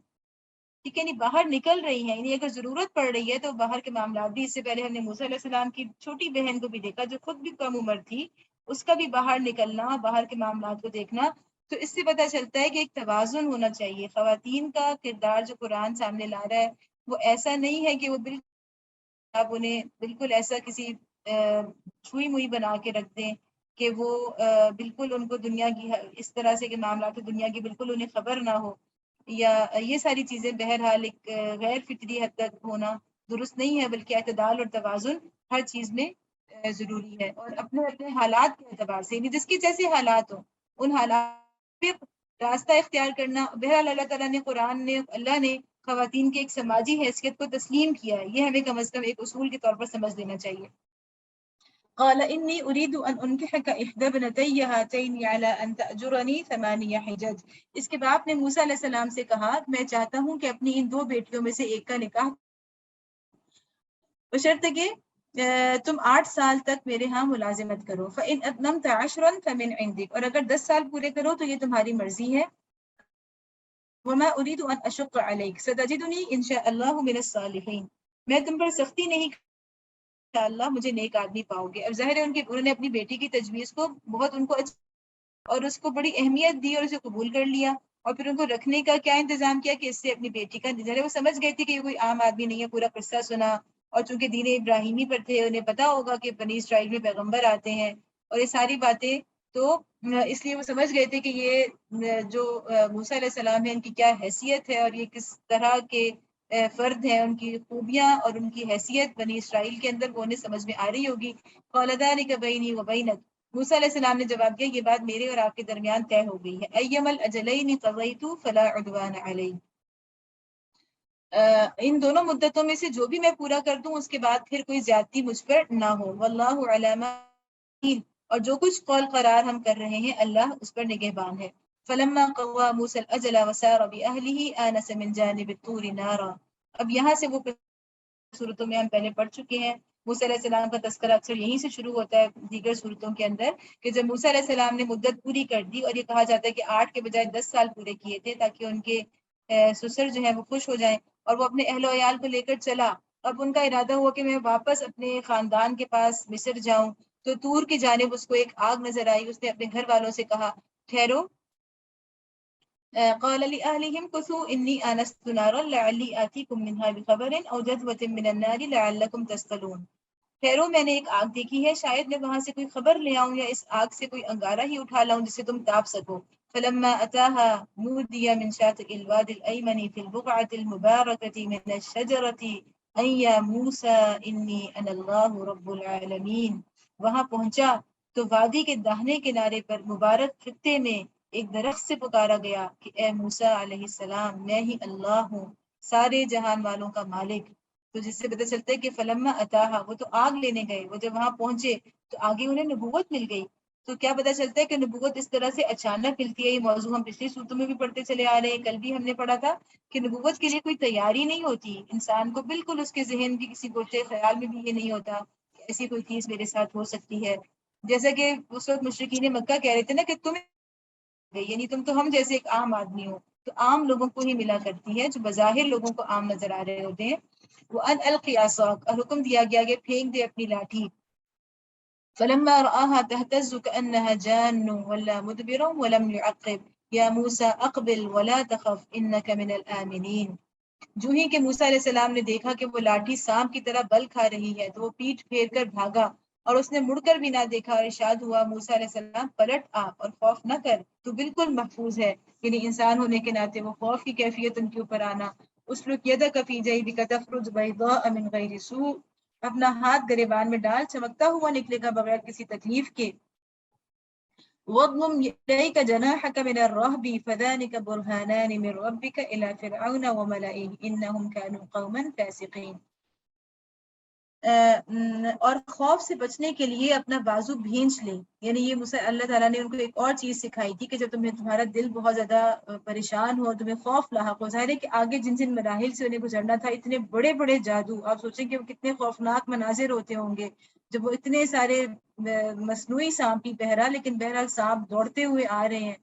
تو اس طرح کے سارے موقعوں پہ یا فرعون کے دربار میں جانا جبکہ ان کے اوپر ایک قبطی کے قتل کا الزام تھا، یہ ساری چیزیں ظاہر ہے کہ انسان کے لیے بہت خوف کا باعث ہوتی ہیں۔ تو اللہ تعالیٰ نے ان کو خوف سے بچنے کی تدبیر بتائی تھی کہ اپنا بازو بھینچ لے، اس کو سینے کے ساتھ لگا لے۔ یہ دو روشن نشانیاں ہیں تیرے رب کی باریوں کے سامنے پیش کرنے کے لیے، وہ بڑے ہی نافرمان لوگ ہیں۔ قال رب انی قتلت منهم نفسا فاخاف ان يقتلون، موسیٰ علیہ السلام نے عرض کیا میرے آقا میں تو ان کا ایک آدمی قتل کر چکا ہوں، ڈرتا ہوں کہ وہ مجھے مار ڈالیں گے۔ وأخي هارون هو أفصح مني لسانا فأرسله معي يرد أن يصدقني إني أخاف أن يكذبون، اور میرا بھائی ہارون علیہ السلام مجھ سے زیادہ زبان آور ہے، یعنی ان کی زیادہ فصیح اللسان ہے، زیادہ مہارت رکھتے ہیں، زیادہ اچھی گفتگو کر لیتے ہیں، اسے میرے ساتھ مددگار کے طور پر بھیج تاکہ وہ میری تائید کرے، مجھے اندیشہ ہے کہ وہ لوگ مجھے جھٹلائیں گے۔ اس سے پتہ چلتا ہے جیسے کہ ہم پہلے بھی پڑھ چکے کہ رابطے یعنی کمیونیکیشن سکلز جو ہیں، جیسے رابطہ کاری کی مہارتیں آپ کہہ سکتے ہیں، تو کمیونیکیشن سکلز ایک داعی کے لیے بہت زیادہ امپورٹنٹ ہوتی ہیں، اور اس میں بھی خاص طور پر بولنے کی صلاحیت، کہ الفاظ کا چناؤ، لب و لہجہ، جیسا کہ ہم نے سورۃ طٰہٰ میں پڑھا تھا کہ اللہ تعالیٰ نے کہا تھا کہ میں تمہیں سن رہا ہوں، تو وہاں بھی ہم نے کہا تھا اللہ نے یہ نہیں کہا کہ دیکھ رہا ہے بلکہ سن رہا ہوں، یعنی تمہاری گفتگو کے اوپر نظر ہے۔ گفتگو بہت اہم چیز ہے دعوت پہنچانے میں۔ قال سنشد عضدك بأخيك ونجعل لكما سلطانا فلا يصلون إليكما بآياتنا أنتما ومن اتبعكما الغالبون۔ فرمایا ہم تیرے بھائی کے ذریعے سے تیرا ہاتھ مضبوط کریں گے اور تم دونوں کو ایسی ستوت بخشیں گے کہ وہ تمہارا کچھ نہ بگاڑ سکیں گے، ہماری نشانی کے زور سے غلبہ تمہارا اور تمہارے پیرووں کا ہی ہوگا۔ اچھا، یہاں سے پتہ چلتا ہے کہ وَنَجْعَلُ لَكُمَا سُلْطَانًا، اللہ تعالیٰ نے کہا کہ ہم تمہاری ایک ستوت اقتدار کے ذریعے، ایک غلبے کے ذریعے، سلطان کیا ہوتا ہے؟ حکمران، تو ایک غلبے کے ذریعے سے تمہاری مدد کریں گے۔ تو اب یہ یعنی ہم اندازہ ہی لگا سکتے ہیں کہ یہ کیا غلبہ ہے۔ جیسے ہم کہہ سکتے ہیں کہ اگرچہ موسیٰ علیہ السلام نے اس طرح تو فرعون کے اوپر غالب نہیں آئے تھے کہ اس کو اس کی سلطنت سے نکال دیا ہو، وہ ضرور نکلا، لیکن جب اس کی موت کا وقت آیا تھا تو اس سے مراد جادوگروں کے ذریعے غلبہ بھی ہو سکتا ہے۔ وہ بھی کوئی چھوٹا غلبہ نہیں تھا، یعنی اتنا بڑا مارکا اس وقت، جیسے ہم نے کہا کہ جادو ہی کا زمانہ تھا، سب سے موزور جو اس وقت علم تھا، سب سے طاقتور علم اس وقت جادو، بڑے بڑے جادوگروں کو بلانا اور پھر سب کے سامنے وہ مقابلہ ہونا اور جادوگروں کا تسلیم کر لینا، تو ظاہر ہے کہ اس سے موسیٰ علیہ السلام کو ایک زبردست طور پہ غلبہ حاصل ہو گیا تھا اس وقت۔ تو اس سے مراد وہ جادوگروں کا غلبہ بھی ہو سکتا ہے جس کو اللہ تعالیٰ نے سلطان کہا۔ فلما جاءهم موسیٰ یعنی اصل بات یہ ہوتی ہے سے مراد کوئی بیرونی کوئی چیز، جس کی ایک ایسی طاقت کے ذریعے سے جب اللہ تعالیٰ کسی حق کی دعوت کو مضبوط کرتے ہیں کہ باہر سے کوئی بہت بڑی طاقت اس کو سپورٹ کرے تو وہ سلطان ہوتی ہے. جیسے کہ ہم نے پڑھا ہے اس بنی اسرائیل کے اندر کہ نبی صلی اللہ علیہ وسلم جب ہجرت کر رہے تھے تو اس وقت انہیں یہ دعا سکھائی گئی تھی نا کہ ربی ادخلنی مدخل صدق واخرجنی مخرج صدق واجعل لی من لدنک سلطانا نصیرا. ایک اقتدار کو میرا مددگار بنا دے. تو وہی ہوا کہ اہل یثرب نے نبی صلی اللہ علیہ وسلم کے سر پر تاج رکھ دیا اور ان کو حکمران بنا دیا. تو باہر سے جب کوئی ایسے غلبہ جو ہے وہ آپ کو مل جاتا ہے جو کرتا ہے اتنی کہنا چاہیے کہ بہت بڑی سپورٹ آپ کو ملتی ہے تو وہ ایک سلطان ہوتا ہے. فلما جاءهم موسى بآياتنا بينات قالوا ما هذا إلا سحر مفترى وما سمعنا بهذا في آبائنا الأولين. پھر جب موسیٰ علیہ السلام ان لوگوں کے پاس ہماری کھلی کھلی نشانیاں لے کر پہنچا تو انہوں نے کہا یہ کچھ نہیں ہے مگر بناوٹی جادوگر اور یہ باتیں تو ہم نے اپنے باپ دادا کے زمانے میں کبھی سنی ہی نہیں. اچھا یہ جو اس نے کہا نا کہ نہ سمعنا بہذا فی آبائنا الاولین کہ ہم نے تو اپنے باپ دادا کے باتیں میں زمانے میں کبھی یہ باتیں کتاب اور رب العالمین اور توحید یہ باتیں تو ہم نے کبھی نہیں سنی. ایک تو اس نے کہا کہ یہ جادوگر ہے, دوسرا کہا کہ ہم نے اس سے پہلے کبھی نہیں سنی. تو یہ دراصل وہ فرعون ایک طرح سے جھوٹ بول رہا تھا کیونکہ یوسف علیہ السلام اس مصر کے اندر حکومت کر چکے تھے اور ان کے بعد بنی اسرائیل یعنی یوسف علیہ السلام کے خلفاء یعنی اس ملک مصر کے اوپر حکومت کر چکے تھے. تو یہ کیسے ممکن ہے کہ اس وقت کے بادشاہ کو اپنی ہی ملک کی تاریخ معلوم نہ ہو. ٹھیک ہے, تو یہ اس نے بالکل ایک جھوٹ بات کہی کہ ہم نے اس سے پہلے یہ باتیں نہیں سنی. وقال موسى ربي أعلم بمن جاء بالهدى من عنده ومن تكون له عاقبة الدار يفلح الظالمون. موسیٰ علیہ السلام نے جواب دیا میرا رب اس شخص کے حال سے خوب واقف ہے جو اس کی طرف سے ہدایت لے کر آیا ہے اور وہی بہتر جانتا ہے کہ آخری انجام کس کا اچھا ہونا ہے. حق یہ ہے کہ ظالم کبھی فلاح ومن تکون له عاقبۃ الدار. جیسے ہم کہہ رہے ہیں کہ اللہ تعالیٰ دراصل مشرکین مکہ کو اشاروں میں بہت سی باتیں کہہ رہے ہیں. یہ بھی کہہ رہے ہیں کہ کس کا انجام اچھا ہونا ہے. تو انجام کے اعتبار سے کون اچھا ہوگا یہ اللہ ہی جانتا ہے. وقال فرعون یا ایھا الملأ, اب طرح سے ہار اس کی یعنی شکست خوردگی کا اسے احساس ہوا. تو پھر موسیٰ علیہ السلام نے کہا نا کہ انجام کس کا اچھا ہوگا تو اللہ ہی جانتا ہے. ظاہر ایک طرح سے اس میں دھمکی ہوتی ہے اور وہ سمجھ رہا تھا کہ بہرحال یہ ہے تو سچ. تو پھر اس کو کیا ہوا کہ پھر اس نے اس کے بعد اپنے جب انسان سمجھیں کہ شکست خوردگی کا اس کو احساس ہوتا ہے تو پھر وہ اپنے آس پاس کچھ ساتھی ڈھونڈتا ہے. تو وہی اس نے کیا اور اس نے اس کو کیا کیا کہ وقال فرعون یا ایھا الملأ ما علمت لكم من الہ غیری. اور فرعون نے کہا اے اہل دربار میں تو اپنے سوا تمہارے کسی خدا کو نہیں جانتا. پہلی بات تو اس نے کہی کہ یہ کون سے خدا کی بات کر رہا ہے, میں تو صرف میں تمہارا خدا ہوں, میرا نہیں خیال کہ میرے علاوہ تمہارا کوئی خدا ہے. تو اس سے پتہ چلتا ہے, اچھا یہاں پہ ہمیں پتہ چلتا ہے قرآن کی بعض آیات سے, جیسے کہ سورۃ الاعراف میں آ چکا کہ اس کے اہل دربار نے کہا تھا کہ وَيَذَرَكَ وَآلِهَتَكَ کہ یہ تمہیں بھی چھوڑ دے گا اور تیرے خداؤں کو بھی. تو اس کا مطلب یہ ہے کہ فرعون کے خداؤں کی ذکر اس کے اہل دربار نے کیا. یعنی فرعون خود ایک خدا کو نہیں بلکہ کئی خداؤں کو مانتا تھا, کھلم کھلا مانتا تھا. اب یہ وہ کیوں کہہ رہا ہے کہ میں اپنے علاوہ کسی خدا کو میں نہیں جانتا, جبکہ دوسری جگہ قرآن میں آئے کہ اس کے اہل دربار کہتے ہیں کہ یہ تو تمہارے خداؤں کا انکار کر رہا ہے, تمہارے خداؤں کو چھوڑ رہا ہے, تمہیں بھی چھوڑ رہا ہے, تمہارے خداؤں کو بھی چھوڑ رہا ہے. تو اس سے پتہ چلتا ہے کہ یہاں پہ اس کی مراد دراصل خدا کی قانونی اور سیاسی حاکمیت تھی. اس کا مطلب یہ تھا کہ ہاں وہ خدا تو ہے, میں خود بہت سے خداؤں کو مانتا ہوں, لیکن قانونی اعتبار سے, سیاسی اعتبار سے, حکمرانی کے اعتبار سے صرف میں ہی تمہارا خدا ہوں. تو یہاں وہی والی تقسیم پھر سے آگئی جو ہم پہلے بہت اچھی طرح سے اس کو گزشتہ صورتوں میں پڑھ چکے ہیں کہ بطور معبود یعنی الوہیت کے مقام پہ, یعنی بطور پرستش کے معنی میں کہ جس کے آگے نظر و نیاز پیش کرنا اور جس سے دعائیں مانگنا, ان معنوں میں تو لوگ مانتے تھے کسی اور خدا کو. لیکن حکمران جو ہوتا تھا یعنی قانونی اور سیاسی طور پر قانون سازی کا اختیار اور حکمرانی کا اختیار وہ اپنے حکمرانوں کو دیتے تھے اور اس معنی میں وہ اس کو خدا سمجھتے تھے. تو یہ واضح فرق یہاں پہ پھر سے ایک مرتبہ پھر سے واضح ہو چکا ہے. تو پھر اس کے بعد اس نے کہا, پہلے تو یہ کہا کہ میں تو کسی خدا کو نہیں جانتا اپنے علاوہ, پھر اس نے کہا کہ فَأَوْقِدْ لِي يَا هَامَانُ عَلَى الطِّينِ فَاجْعَل لِّي صَرْحًا لَعَلِّي أَطَّلِعُ إِلَىٰ إِلَٰهِ مُوسَىٰ وَإِنِّي لَأَظُنُّهُ مِنَ الْكَاذِبِينَ۔ پھر اس نے کہا کہ حامان ذرا اینٹیں پکوا کر میرے لیے ایک اونچی عمارت تو بنوا۔ اب حامان کون تھا جس کا بار بار تذکرہ آ رہا ہے؟ یہ دراصل اس کا وزیر خاص، یعنی کہ آپ یہ کہہ لیں کہ جو بیوروکریسی جو ہوتی ہے، یعنی جو آپ کے سارے حکومت کو چلانے کے جو کہنا چاہیے جو مختلف عہدیدار ہوتے ہیں، جو حکمرانوں کے احکام کو نافذ کرتے ہیں، ان کی پالیسیز کو نافذ کرتے ہیں مختلف محکموں میں بیٹھ کے، ان سب کے اوپر ایک بڑا آفیشل ہوتا ہے، ٹھیک ہے، جیسے ایگزیکٹو جو ہوتا ہے۔ تو ایک طرح سے یہ حامان جو تھا اس کا خاص وزیر خاص تھا یا وزیر اعظم تھا، اس کی آنے والا اصل بندہ تھا۔ تو اس نے اس سے کہا کہ ایک اونچی عمارت تو بنوا، اگر میں موسیٰ علیہ السلام کے خدا کو دیکھ سکوں۔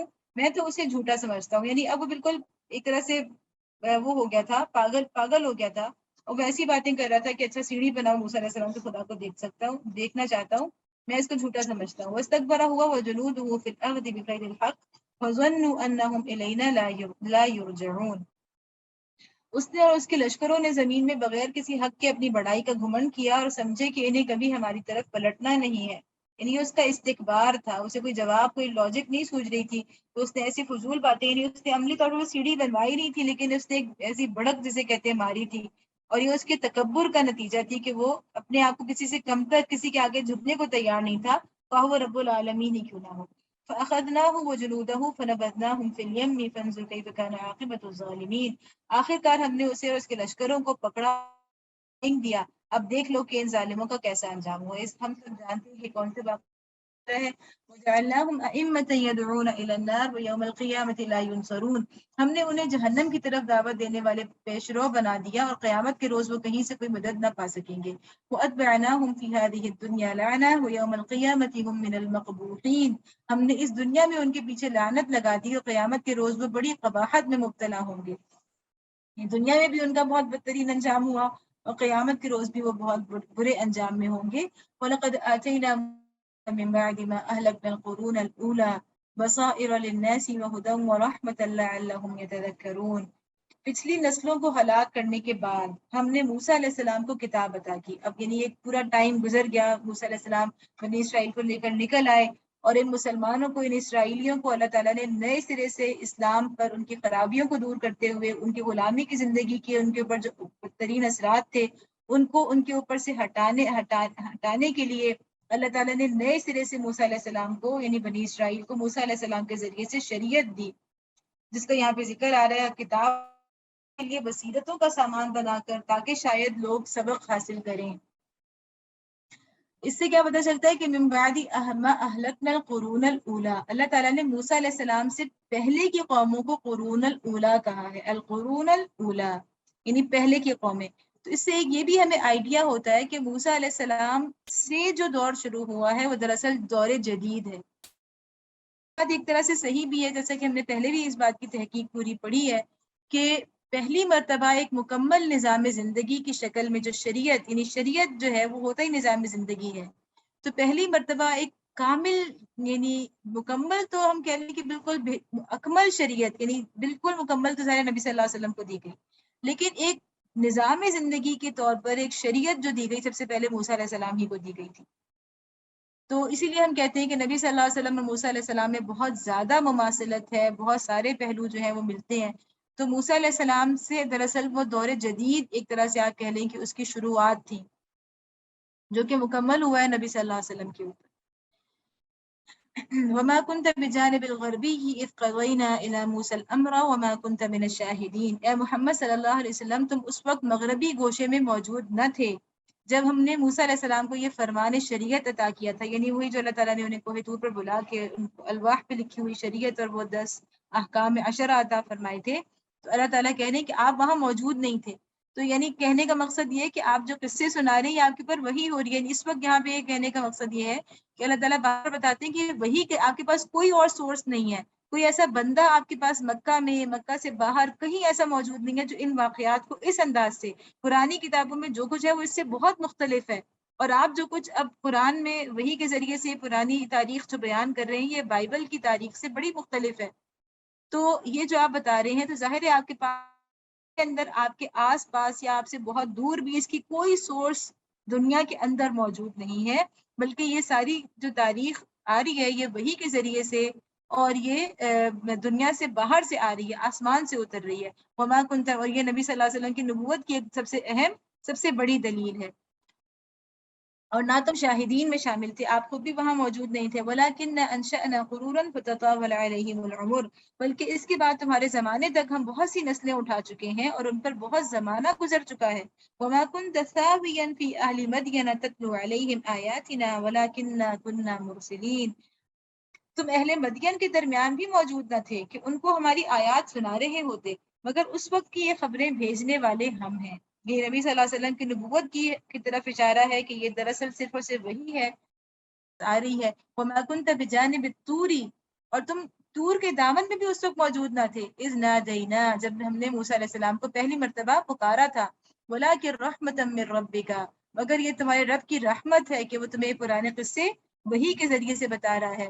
لِتُنذِرَ قَوْمًا مَّا أَتَاهُم مِّن نَّذِيرٍ مِّن قَبْلِكَ لَعَلَّهُمْ يَتَذَكَّرُونَ، کہ تم کو یہ معلومات دی جا رہی ہیں تاکہ تم ان لوگوں کو متنبہ کر دو جن کے پاس تم سے پہلے کوئی متنبہ کرنے والا نہیں آیا، شاید کہ وہ ہوش میں آئے. ہمیں معلوم ہے کہ 2500 سال تک اسماعیل علیہ السلام کے بعد سے لے کر اب تک محمد صلی اللہ علیہ وسلم تک ان مکہ کے لوگوں کے لیے کوئی نبی نہیں آیا تھا. تو اس لیے اللہ تعالیٰ فرما رہے ہیں کہ ان کو متنبہ کر دو جن کے پاس پہلے کوئی متنبہ کرنے والا نہیں آیا اور ایک طویل عرصہ گزر چکا ہے. وَلَوْلَا أَن تُصِيبَهُمْ مُصِيبَةٌ بِمَا قَدَّمَتْ أَيْدِيهِمْ فَيَقُولُوا رَبَّنَا لَوْلَا أَرْسَلْتَ إِلَيْنَا رَسُولًا فَنَتَّبِعَ آيَاتِكَ وَنَكُونَ مِنَ الْمُؤْمِنِينَ، اور یہ ہم نے اس لیے کیا کہ کہیں ایسا نہ ہو کہ ان کے اپنے کیے کرتوتوں کی بدولت کوئی مصیبت جب ان پر آئے تو وہ کہیں اے پروردگار تو نے کیوں نہ ہماری طرف کوئی رسول بھیجا کہ ہم تیری آیات کی پیروی کرتے اور اہل ایمان میں سے ہوتے. یعنی ان کے آس پاس تو یعنی عرب کے اندر تو مختلف انبیاء آئے، جیسے کہ ہم نے دیکھا شعیب علیہ السلام آئے، لیکن وہ مکہ سے کافی دور ایک بستی تھی. اب کہنے کو تو ہم کہیں کہ بھئی آپ کو حق کی تلاش میں سفر بھی کرنا چاہیے تھا، آپ کو خود حق کی تلاش کرنی چاہیے تھی. اللہ تعالیٰ یہ فرما رہے کہ یہ اللہ کا احسان ہے کہ آپ نے اسی بستی کے اندر آپ کے اندر سے ایک رسول کو بھیج دیا. فلما جاءهم الحق قالوا لولا اوتي مثل ما اوتي موسى، مگر جب وہ جب ہمارے ہاں سے حق ان کے پاس آ گیا، یعنی سب سے بڑی نعمت تھی، اس کی قدر کرنے کے بجائے وہ کہنے لگے کیوں نہ دیا گیا اس کو وہی کچھ جو موسیٰ علیہ السلام کو دیا گیا تھا. یعنی اہل مکہ کو معلوم تھی ان پیغمبروں کے حوالے سے کہ انہیں کیا کیا معجزات دیے گئے تھے، تو انہوں نے کہا کہ وہ کیوں نہ دیا گیا جو موسیٰ علیہ السلام کو دیا گیا تھا. اولم یکفروا بما اوتی موسیٰ من قبل، کیا یہ لوگ اس کا انکار نہیں کر چکے ہیں جو اس سے پہلے موسیٰ علیہ السلام کو دیا گیا تھا؟ کہ موسیٰ علیہ السلام کو تو اتنے بڑے بڑے معجزے دیے گئے تو ان کو معجزات کو کس نے مانا؟ ان معجزات کا بھی کفر ہوا. قالوا سحران تظاہرا وقالوا انا بکل کافرون، انہوں نے کہا دونوں جادوگر ہیں، یعنی موسیٰ اور ہارون علیہ السلام دونوں جادوگر ہیں اور جو ایک دوسرے کی مدد کرتے ہیں، اور کہا ہم کسی کو نہیں مانتے.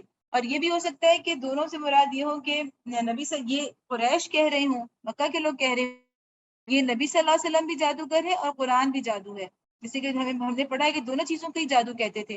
قل فأتوا بکتاب من عند اللہ هو اہدی منہما اتبعہ ان کنتم صادقین، اے نبی صلی اللہ علیہ وسلم ان سے کہو اچھا تو لاؤ اللہ کی طرف سے کوئی کتاب جو ان دونوں سے زیادہ ہدایت بخشنے والی ہو اگر تم سچے ہو.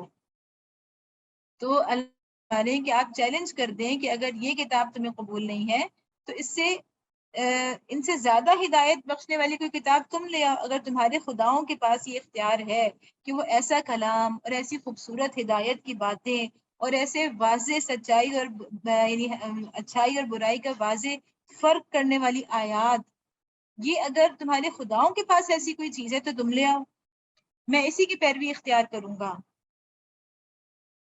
تجیب لکا فعلم انما یتبعون اہواءہم، اب اگر وہ تمہارا یہ مطالبہ پورا نہیں کرتے تو سمجھ لو کہ دراصل یہ اپنی خواہشات کے پیرو ہیں. یعنی ان کے پاس علم نہیں ہے، بلکہ ان کے پاس ایسا نہیں ہے کہ ان کے پاس اس قرآن سے بڑھ کے کوئی اور علم کی سورس موجود ہے اس لیے یہ اپنے دین پر اپنے نظریات پہ جمے ہوئے ہیں، بلکہ ایسا کچھ بھی نہیں ہے. ان کے پاس کوئی علم نہیں ہے، بلکہ یہ صرف دراصل اپنی خواہشات کی پیروی کر رہے ہیں. اور جن نظریات کو یہ علم بنا کر پیش کر رہے ہیں، یعنی شرک کے نظریات یا آخرت کے انکار کا نظریہ، یہ بھی علم پر مبنی نہیں ہے، بلکہ ان کی خواہش نفس نے یہ نظریات گھڑے ہیں۔ انسان جس طرح کی زندگی اس کا نفس چاہتا ہے کہ وہ گزارے، تو وہ اسی کے مطابق نظریات گھڑ لیتا ہے اور اسی کو علم بنا کر بڑی بڑی موٹی موٹی کتابوں میں پیش کر دیتا ہے۔ تو اس کا مطلب یہ ہے اللہ تعالیٰ ہمیں اس گمراہی سے بچائے کہ جب علم کی حقیقی سورس سے انسان کا رشتہ کٹ جاتا ہے تو جو چیز بھی اس کے سامنے علم کے طور پر پیش کی جا رہی ہوتی ہے وہ دراصل اندر کی خواہشات نفس کی عکاسی ہوتی ہے، وہ علم نہیں ہوتا۔ تو اللہ تعالیٰ ہمیں اس کھلی خواہش بچائے اور اس خواہش نفس کی اتباع سے بھی بچائے جو کہ علم کی شکل میں، جھوٹے علوم کی شکل میں پیش کی جاتی ہے۔ ومن اضل ممن اتبع هواه بغیر هدى من الله ان الله لا يهدي القوم الظالمین، اور اس شخص سے بڑھ کر کون گمراہ ہوگا جو خدائی ہدایت کے بغیر بس اپنی خواہشات کی پیروی کرے، اللہ ایسے ظالموں کو ہرگز ہدایت نہیں بخشتا۔ اللہ تعالیٰ فرما رہے ہیں کہ سب سے بڑی گمراہی یہی ہے کہ دراصل آپ کر تو اپنی خواہشات لیکن اس کو آپ بہت سوفسٹیکیٹڈ نام دے رہے ہیں، اس کو آپ ہیں، تو یہ سب سے بدترین جو ہے وہ جو ہے یہ ظالم لوگ ہیں اور یہ بدترین گمراہی ہے۔ وَلَقَدْ وَصَّلْنَا لَهُمُ الْقَوْلَ لَعَلَّهُمْ يَتَذَكَّرُونَ، اور نصیحت کی بات پے در پے ہم انہیں پہنچا چکے ہیں تاکہ وہ غفلت سے بیدار ہوں۔ الَّذِينَ آتَيْنَاهُمُ الْكِتَابَ مِنْ قَبْلِهِ هُمْ بِهِ يُؤْمِنُونَ، جن لوگوں کو اس سے پہلے ہم نے کتاب دی تھی وہ اس قرآن پر ایمان لاتے ہیں۔ یعنی اہل کتاب کا یہاں پہ ذکر ہو رہا ہے کیونکہ کچھ اہل کتاب ہمیں معلوم ہے کہ وہ جو مطلب اس تیسرے دور کے اندر جب نبی صلی اللہ علیہ وسلم نے ہجرت، یعنی کچھ مسلمانوں نے ہجرت کی تھی حبش کی طرف، اس موقع بھی اہل کتاب سے ان کا بہت زیادہ ایک ایسی کہ انٹریکشن ہوا تھا، اور اس کے علاوہ بھی حج کے موقع پر عرب کے لوگ بھی آتے تھے یا آس پاس جو اہل کتاب تھے ان کو سنگن اس چیز کی ہو چکی تھی کہ اللہ تعالیٰ یعنی یہ نبی آئے ہیں اور ایک اللہ کی طرف سے کتاب لے کر آئے ہیں۔ تو اللہ تعالیٰ فرما رہے ہیں کہ اہل کتاب میں سے بھی جو لوگ صحیح حق پر قائم ہیں وہ اس کے اوپر ایمان لا رہے ہیں۔ اس کا مطلب ہے کہ وہ پہچان رہے ہیں، اور یہ ایک بڑی اہم ایک سپورٹ ہے ایک طرح سے کہ وہ لوگ جو پہلے انہیں کتاب دی گئی ہے وہ آخر اس میں اس کو اسی کتاب کی طرح کی چیز سمجھ رہے ہیں تو وہ اس کے اوپر ایمان لا رہے ہیں۔ وَإِذَا يُتْلَى عَلَيْهِمْ قَالُوا آمَنَّا بِهِ إِنَّهُ الْحَقُّ مِنْ رَبِّنَا إِنَّا كُنَّا مِنْ قَبْلِهِ مُسْلِمِينَ، اور جب یہ ان کو سنایا جاتا ہے تو وہ کہتے ہیں، یعنی اہل کتاب کو جب قرآن سنایا جاتا ہے تو وہ کہتے ہیں کہ ہم اس پر ایمان لائے، یہ واقعی حق ہے ہمارے رب کی طرف سے، ہم تو پہلے ہی سے مسلم ہیں۔ تو اس سے پتہ چلتا ہے کہ انا کننا من قبلہ مسلمین، کہ ہر نبی کی امت جو ان انبیاء کے بعد ان کے اوپر ایمان لانے والی ان کے دور میں ہو یا ان کے دنیا سے چلے جانے کے بعد ان کی صحیح تعلیمات پر قائم ہو تو وہ مسلم ہی ہوتے ہیں، یعنی ہر دور میں ان کا نام مسلم، اور یہ صرف نبی محمد صلی اللہ علیہ وسلم کی امت کا نام مسلم نہیں ہے بلکہ ہر دور کے میں انبیاء کو پر ایمان لانے والے لوگ مسلم ہی تھے۔ اولئک یؤتون اجرهم مرتين بما صبروا، بڑی خوبصورت آیت ہے کہ اللہ تعالیٰ فرما رہے ہیں یہ اجر 2 بار دیا جائے گا اس ثابت قدمی کے بدلے جو انہوں نے دکھائی۔ 2 بار کیوں؟ ایک مرتبہ وہ اپنے نبی پر ایمان لائے اور اس کے بعد وہ صبر کرتے رہے، یا دنیا میں جب ان کے نبی کی تعلیمات کے اوپر جو ہے وہ بالکل کمزور ہو چکی تھی اور ان میں تحریفات ہو چکی تھی اور لوگ ان کو بھلا چکے تھے، گمراہی میں پڑ چکے تھے، ایسے گمراہی کے دور میں بھی وہ چند لوگ تھے جو کہ حق پہ قائم رہے۔ صبر، یعنی ان کا کتنا بڑا صبر تھا جو انہوں نے سالوں تک، پوری زندگی، نسلوں تک صبر کیا، ان تعلیمات کو، صحیح تعلیمات کو اپنی نسلوں تک منتقل کرتے رہے۔ یعنی آس پاس مکمل طور پر برائی تھی، شرک تھا، انبیاء کی تعلیمات گم ہو چکی تھی، لیکن اس میں بھی سے تھے جو اپنے خاندانوں میں، اپنی نسلوں میں اس انبیاء کی صحیح تعلیمات کی شمع کو تھامے رہے۔ تو یہ ان کا بہت بڑا صبر تھا۔ یہ کہنے کی بات ہے لیکن ظاہر ہے کہ پریکٹیکلی اگر آپ سوچیں تو جب آس پاس ہر طرف گمراہی ہو تو انسان کو معاشرے سے ہٹ کے چلنا اور ان نظریات پہ قائم رہنا جن نظریات کا اس وقت کے معاشرے کے اندر جنہیں بے وقوفی سمجھا جا رہا ہو، جنہیں کہا جا رہا ہو کہ یہ تو پرانے زمانے کی باتیں ہیں، ان پہ قائم رہنا، اپنی نسلوں کو ان پہ قائم رکھنا بہت بڑا صبر ہے۔ تو اللہ تعالیٰ فرما رہے ہیں کہ ان کو دوہرا اجر ملے گا ان کے صبر کی وجہ سے۔ وَيَدْرَؤُونَ بِالْحَسَنَةِ السَّيِّئَةَ رَزَقْنَاهُمْ يُنْفِقُونَ، جو وہ برائی کو بھلائی سے دفع کرتے ہیں، اور کس لیے کہ ان کا ایک تو صبر تھا، دوسرا یہ تھا کہ برائی کو بھلائی سے دفع کرتے ہیں۔ اس کا مطلب یہ کہ ظاہر ہے کہ وہ جو ہدایت پہ قائم تھے تو